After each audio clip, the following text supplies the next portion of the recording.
నమస్కారం. హిందువుగా పుట్టిన ప్రతి ఒక్కరి కల ఒక్కసారైన జీవితంలో ఆ కాశీ విశ్వనాథుని దర్శించుకోవాలని, అక్కడి ఆ పవిత్ర గంగలో పుణ్యస్నానం చేయాలని.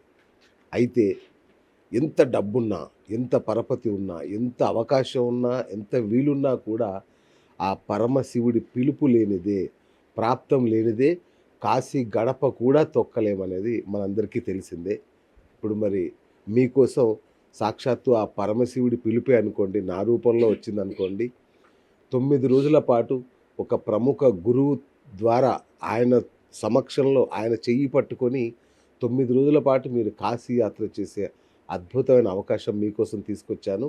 రండి డీటెయిల్స్ తెలుసుకుందాం. Hi viewers, welcome to BS talk show. నేను మీ బుర్రా శ్రీనివాస్.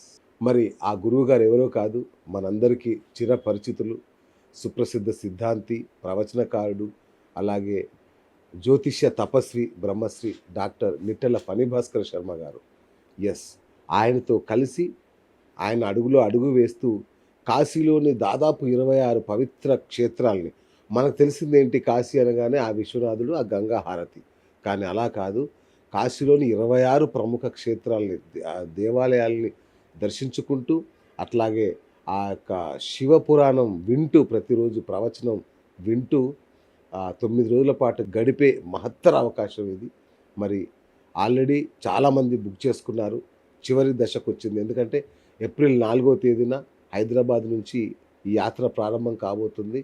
చిట్ట చివరి దశకొచ్చింది. ఇంకా కూడా మీలో ఎవరైనా ఆసక్తి ఉంటే వెంటనే మీ పేర్లు రిజిస్టర్ చేసుకోవచ్చు ఈ నెంబర్‌కి.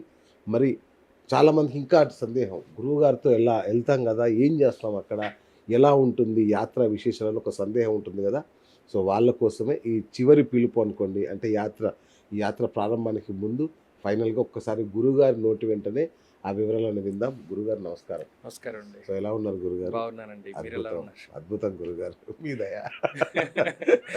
రైట్. గురుగారు, మామూలుగా కాశీ యాత్ర అనగానే అందరికీ తెలిసింది 2 రోజులో, 3 రోజులో వెళ్ళి వస్తుంటారు.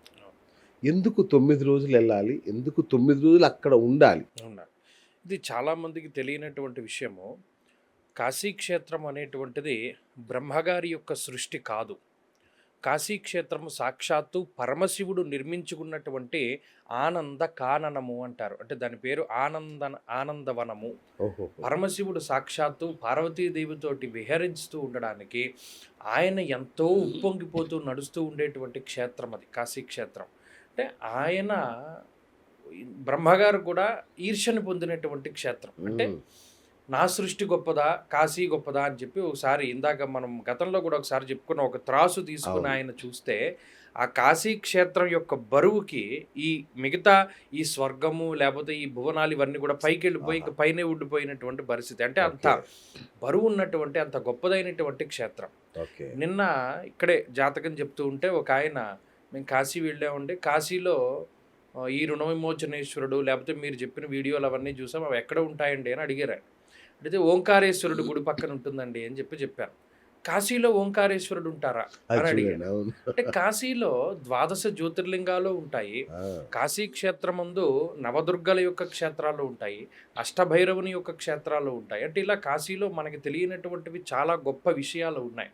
ఇవన్నీ ఎందుకు చూడాలి కాశీ వెళ్ళినప్పుడు? అసలు కాశీ ఎందుకు వెళ్ళాలి ఒక మనిషి తన జీవిత కల్పంలో? మనకి జీవితానికి ఏదో ఒక సార్థకత అనేటువంటిది ఉంటుంది. అంటే మనం పుట్టాము, పెరుగుతూ ఉన్నాము, మనం జీవితంలో ధనం సంపాదించడమే ఒక పారమార్థికంగా పెట్టుకొని మనం ఎదుగుతూ, అంటే డబ్బు సంపాదించాలి కాబట్టి చదువుకుంటున్నాం. మనం అంటే చదివితేనే కానీ ఉద్యోగం రాదు, ఉద్యోగం చేస్తేనే కానీ డబ్బు సంపాదించలేము, డబ్బు సంపాదిస్తేనే కానీ మనకు కావలసినటువంటి లగ్జరీలు, సౌకర్యాలు వీటిని మనం పొందలేము.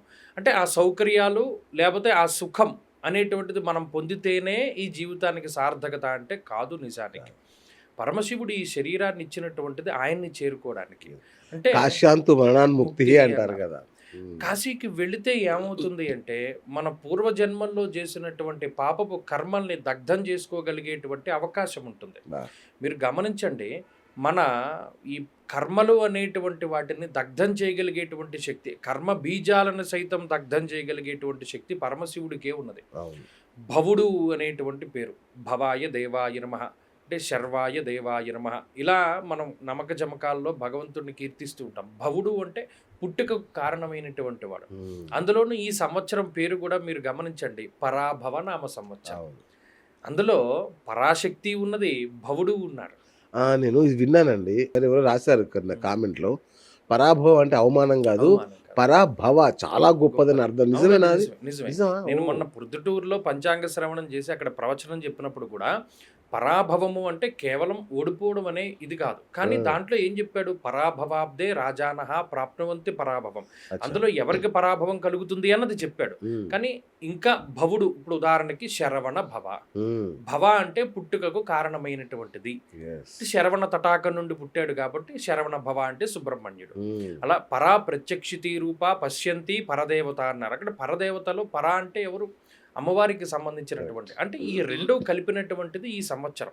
అంటే ఈ సంవత్సరంలో ఎవరైతే శివశక్తి సమ్మేళనమైనటువంటి ఆ యోగాన్ని పొందగలుగుతారో, వారి యొక్క అమ్మవారి యొక్క లేదా పరమశివుడి యొక్క దర్శనం కానీ వారికి సంబంధించినటువంటివి కానీ చేసుకోగలుగుతారో, వారికి అత్యద్భుతమైనటువంటి ఆధ్యాత్మిక శక్తి లభిస్తుంది అన్న. అందులో మనం వెళ్ళేటువంటిది కూడా చక్కటి ఈ చైత్రమాసంలోనే మనం ప్రయాణం చేస్తూ ఉన్నాం. ఆ తర్వాత వైశాఖంలో కూడా కొన్ని రోజులు ఉండబోతూ ఉన్నాం. అది చాలా గొప్ప విషయం. దీని తర్వాత మరలా మనం జ్యేష్ఠమాసంలోనే వెళతాం. ఎందుకు, ఈ జ్యేష్ఠమాసే సితే పక్షే దశమ్యాం హస్త సంయుతో అన్నాడు. దశపాపహర దశమని అంటే మన జీవితంలో మనం అనేక రకాల పాపాలు చేసి ఉంటాం. ఈ శరీరాన్ని అంటుకుని ఉన్నటువంటి పాపాదులు పూర్వజన్మలుగా వస్తూ ఉన్నటువంటివి 10 రకాలైనటువంటి 10 పాపాలని మనం తొలగింపజేసుకోవాలి అంటే ఆ దశపాపహర దశం రోజున చేయవలసినటువంటివి కొన్ని ఉన్నాయి. అసలు జనరల్గా ప్రతి సంవత్సరం ఆ టైంకే వెళ్తాం. అప్పుడు 52 డిగ్రీలు ఉంటుంది కాశీక్షేత్రంలో.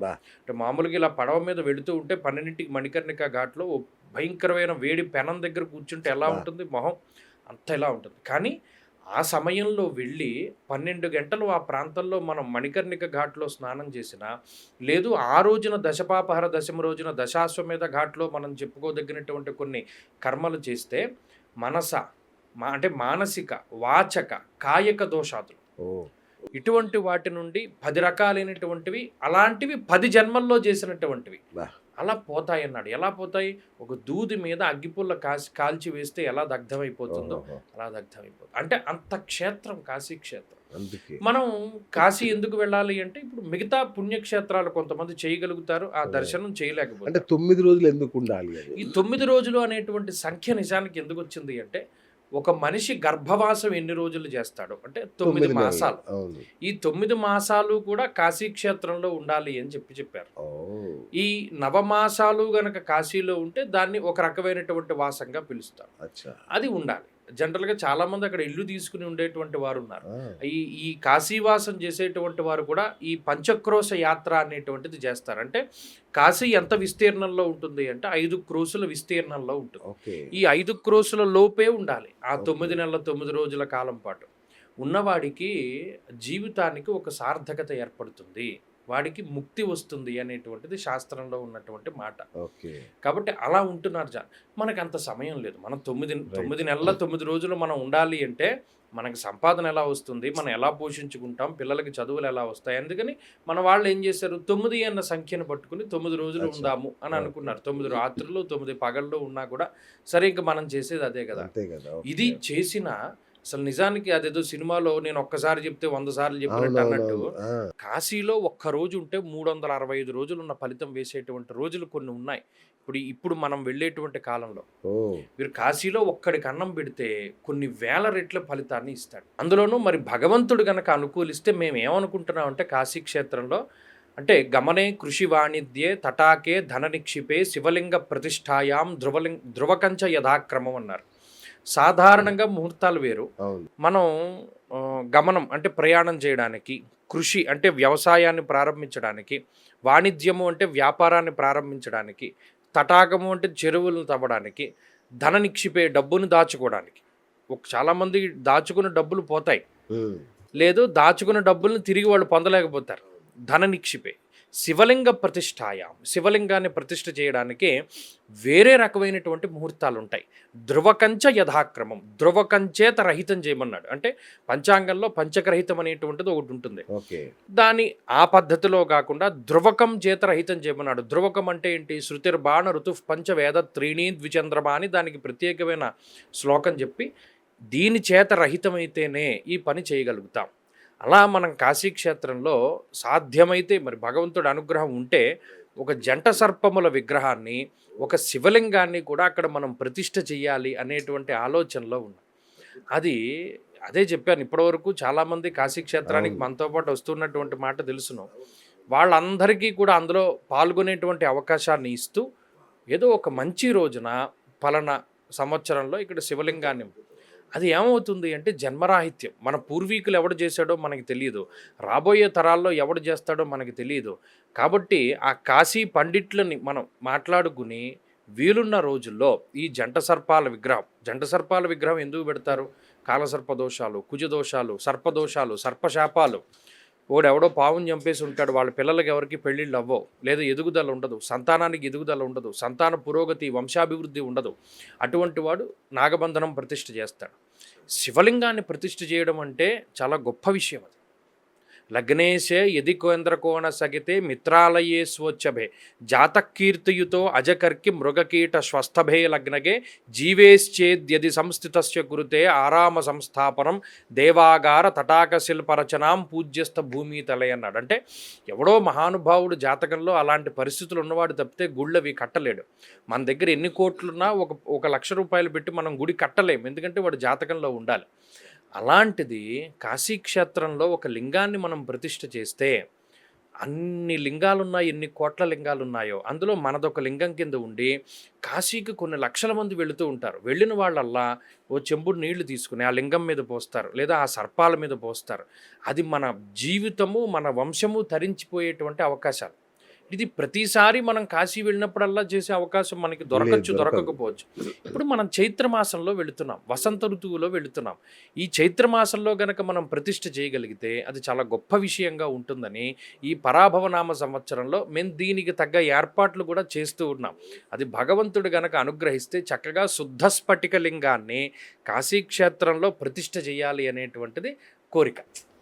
ఇంత అద్భుతం నిజంగా నాకే రావాలనిపిస్తుంది. ఏంటి ఇంత అద్భుతం జరుగుతుంది అంటే ఏమంటేనంటే, ఈ జీవితంలో మనం డబ్బు సంపాదించకపోవచ్చు, ఏమీ శాశ్వతమైనటువంటి విషయాలు కాదు. ఇవాళ మన దగ్గర డబ్బు ఉందనో, పదవి ఉందనో, రేపు అన్ననాడు అది ఉండాలి అన్న అవకాశం లేదు. ఇవాళ ఉన్నటువంటి పిల్లలు, ఇవాళ ఉన్నటువంటి బంధువులు రేపొద్దున చూస్తారు, చూడకపోతారు. ఎప్పుడైనా జీవితంలో బాగా చీకటిగా ఉన్నప్పుడు, అర్ధరాత్రి పూట మేడపైకి వెళ్ళి ఒక్కళ్ళు ఉన్నప్పుడు నేను ఏమి సాధించాను అనేటువంటిది ఎవడైనా ఆలోచన చేస్తే వాడికి తెలిసిపోతుంది, భయం వేస్తుంది. మన జీవితం ఎంతకాలం ఉన్నదో తెలియదు. ఈ డబ్బు అనేటువంటిది శాశ్వతం కాదు. ఇది మన దగ్గర ఉన్నప్పుడు బంధువులు చేరారు, లేనప్పుడు బంధువులు దూరంగా వెళ్ళిపోయారు. ఈ డబ్బే పారమార్థికంగా మనం జీవితాన్ని సాగించినప్పుడు, శరీరాన్ని వదిలిపెట్టేటువంటి సమయంలో ఈ డబ్బు మన దగ్గరికి రాదు. ఈ డబ్బు వల్ల వచ్చేటువంటిది ఏది వీడు అనుభవించలేడు. వాడిని భయంకరమైనటువంటి మేళతాళాలతోనో, లేకపోతే పువ్వులతోనో, ఫ్రిడ్జుల్లోనో, లేకపోతే ఇంకో దాంట్లో పెట్టి వాడిని పట్టుకెళ్తూ ఉన్నా కూడా వాడు దాన్ని అనుభవించలేడు. కానీ వాడి పుణ్యము, వాడి పాపము మాత్రమే వాడి వెనక వస్తాయి. అలాంటప్పుడే మనం ఇటువంటి తీర్థయాత్రలు చేయాలి. మరీ ముఖ్యంగా కాశీకి ఎందుకు వెళ్ళాలి అంటే, ఆ కర్మల్ని దగ్ధం చేసుకోగలిగేటువంటి శక్తి కాశీలోనే ఉన్నది.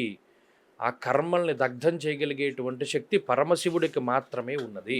అందువల్లనే మనం కాశీకి వెళ్ళి పలానా దాన్ని ప్రాయశ్చిత్తం, లేదు పితృదేవతలకి సంబంధించి ఈ దైనందిన జీవితంలో ప్రతి సంవత్సరం పెట్టలేనటువంటి వాళ్ళు ఉన్నారు, పితృదేవతలకు ఏదైనా పెట్టుకుంటూ ఉంటారు.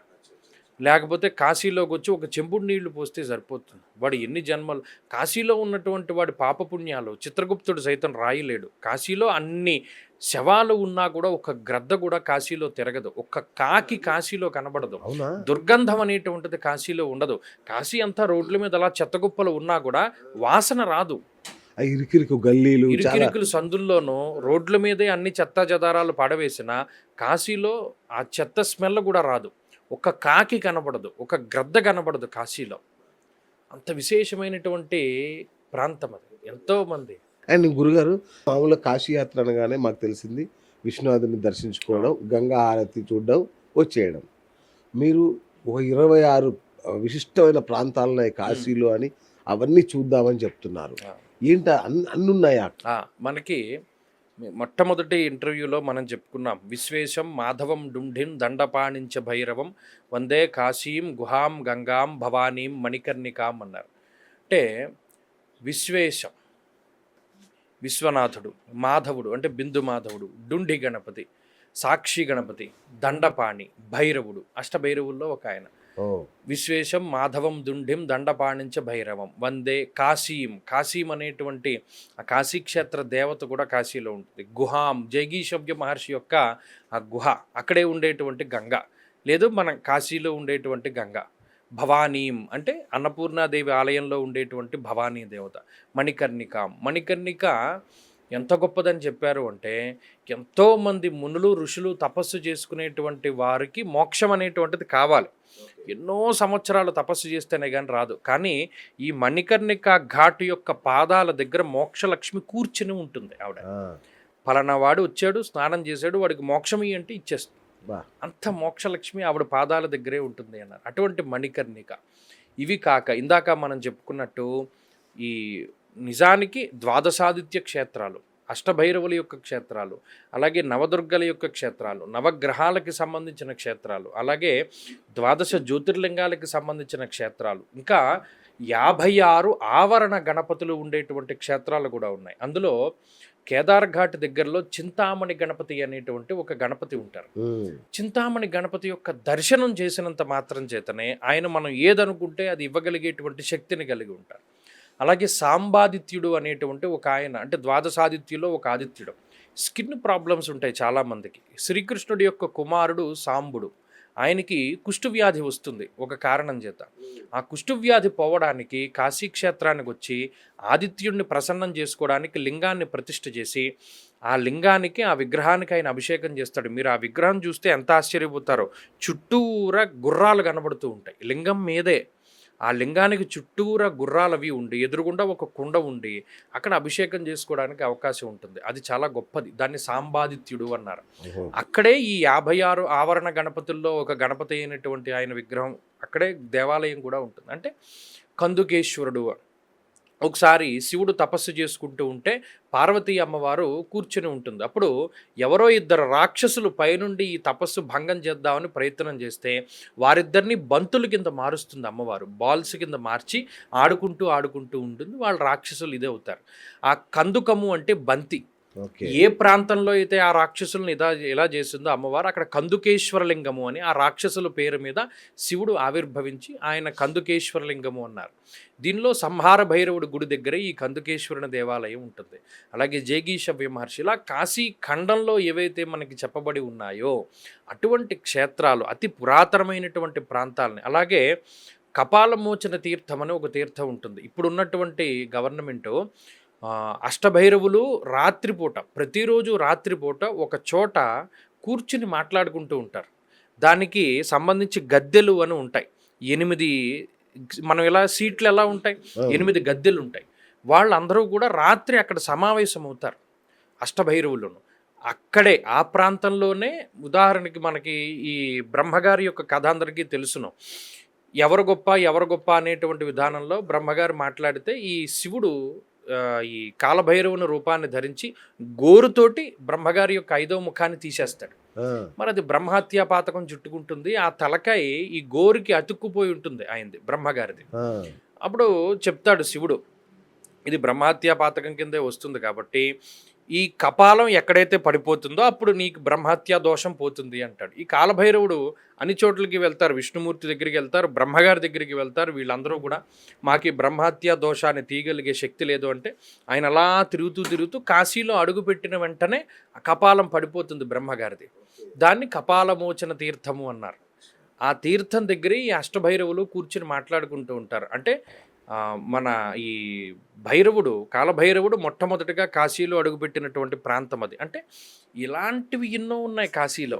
కేదార్నాథ్ వెళ్ళలేరు, కేదార్నాథుడికి వెళ్ళలేనటువంటి వాళ్ళు ఎక్కడ దర్శనం చేయాలి?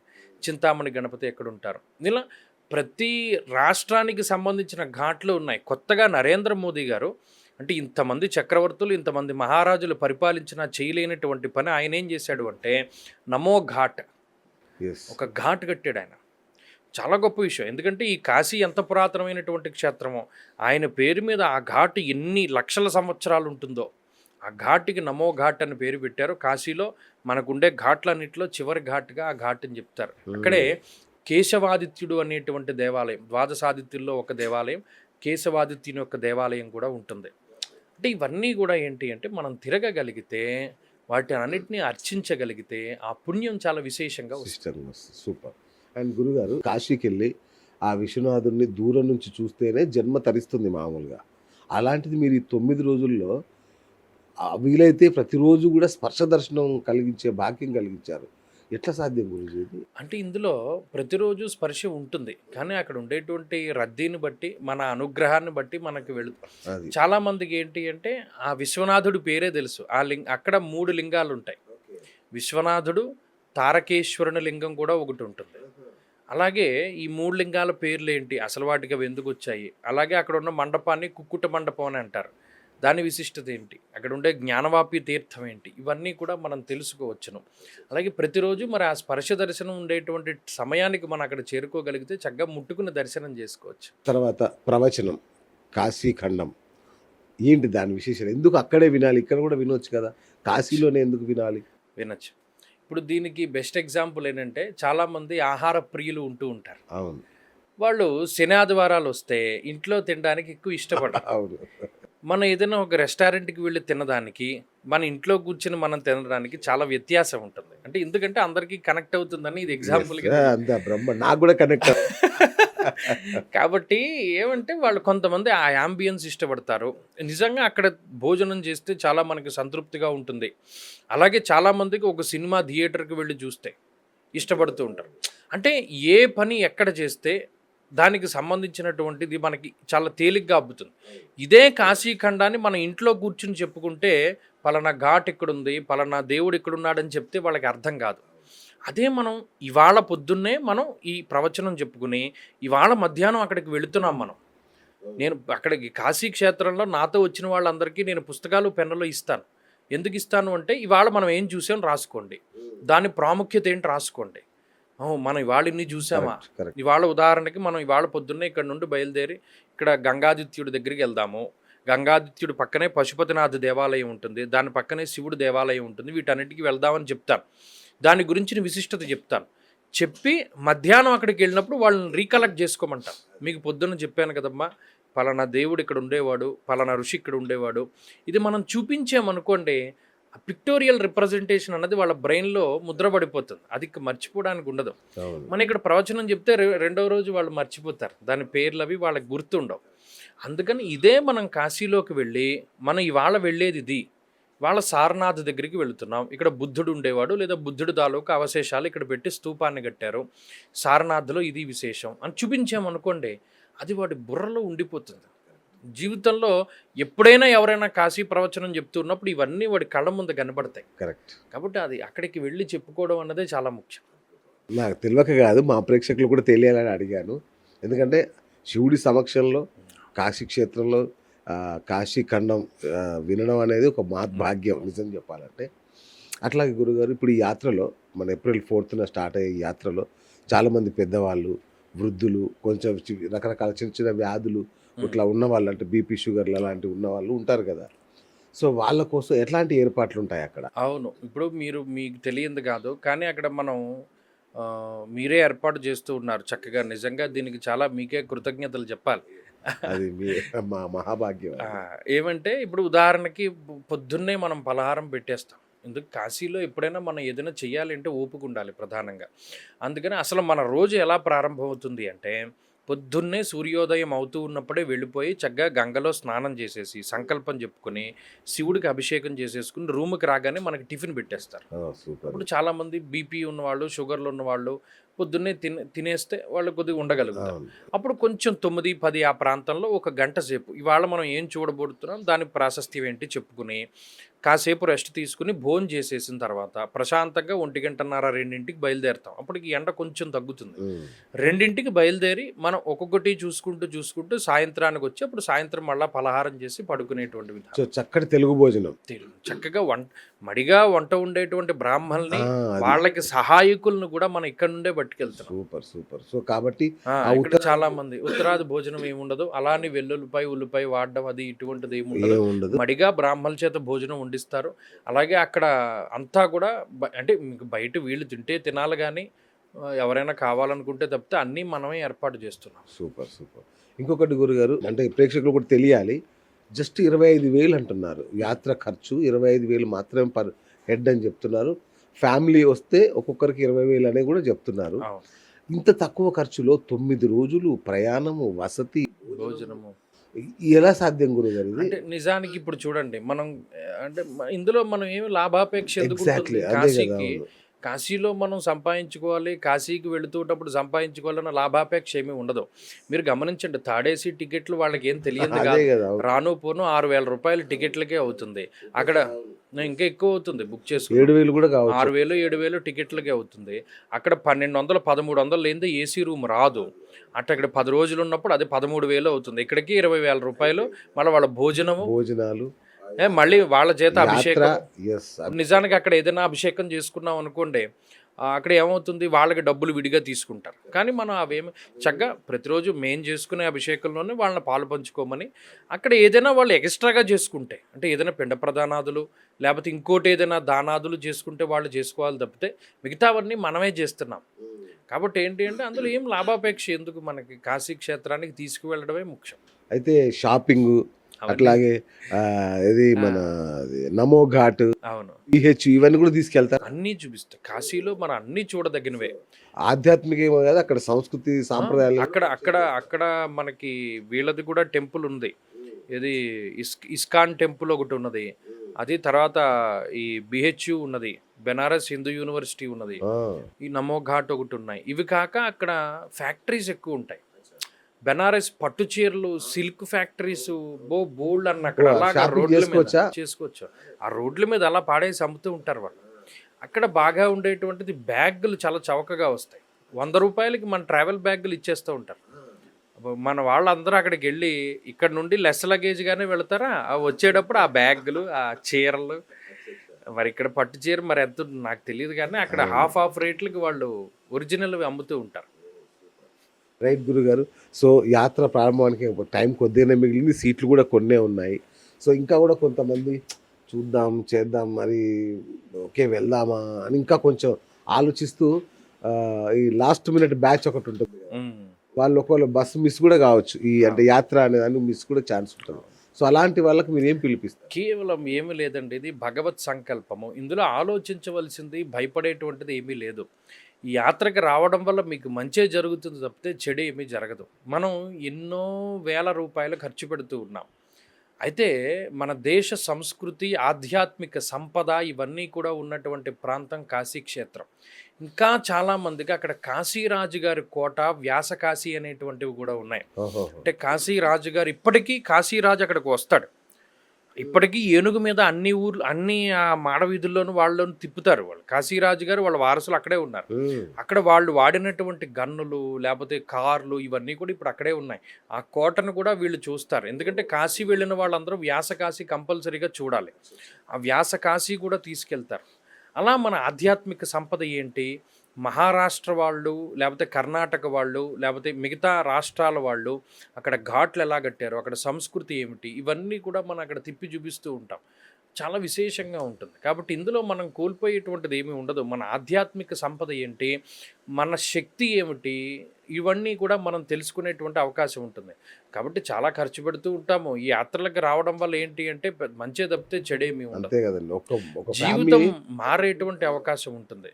గతంలో కేవలం దశపాపహార దశమి గురించే నేను చెప్తే ఫ్లైట్ల మీద వచ్చి అక్కడ స్నానం చేసినటువంటి వాళ్ళు చాలామంది ఉన్నారు.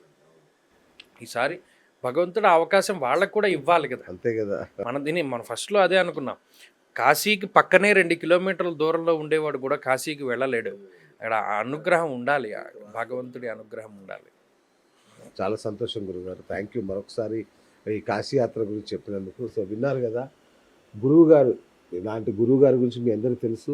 గురువుగారు చేతిలో చేయి వేసుకొని కాశీ క్షేత్రం అంతా 5 పరగణాల యోజనాల క్రోసులు. క్రోసులు 5 క్రోసుల దూరం ఉన్న కాశీ క్షేత్రం మొత్తాన్ని 26 పుణ్యక్షేత్రాలను దర్శిస్తూ చక్కటి తెలుగు భోజనం, ఉదయం శివుడి అభిషేకం, మధ్యాహ్నం చక్కటి తెలుగు భోజనం, సాయంత్రం గురువుగారి ప్రవచనం, రాత్రిపూట గంగా హారతి.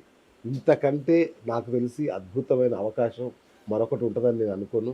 ఇంకా దీని గురించి ఆలోచించాల్సిన అవసరం లేదు. దీని లాభాపేక్షతో చేస్తున్న యాత్ర కాదు, కేవలం గురువుగారి మనోభీష్టం. అక్కడ ఆయన ఇప్పుడు సాక్షాత్ తన చేతుల మీదుగా శివలింగాన్ని కూడా ప్రతిష్ఠించబోతున్నారు. ఇది కూడా అందరికీ దక్కే భాగ్యం కాదు. జన్మకో శివరాత్రి అన్నట్టుగా జన్మకు ఒకసారి దక్కే అరుదైన భాగ్యం ఇది. అలాంటి అద్భుతమైన అవకాశాన్ని చిన్న చిన్న కారణాలతో చేజార్చుకోకండి. తక్కువ సమయం ఉంది, తక్కువ సంఖ్య కూడా ఉంది, ఇంకా కొద్ది మందికి మాత్రమే అవకాశం ఉంది. ఆలస్యం చేయకుండా స్క్రోల్ అవుతున్న నెంబర్కి వెంటనే కాల్ చేయండి. ఒక అద్భుతమైన, అంటే జీవితంలో ఒక మంచి అవకాశాన్ని హ్యాపీగా ఆనందంగా అనుభవించండి, ఆధ్యాత్మిక ఆనందాన్ని. అంతే కదా గురుగారు? థ్యాంక్ యూ అండి, thank you so much. So ఇది ఇవాళ బిఎస్ టాక్ షో. నేను మీ బిఎస్ సైనింగ్ ఆఫ్.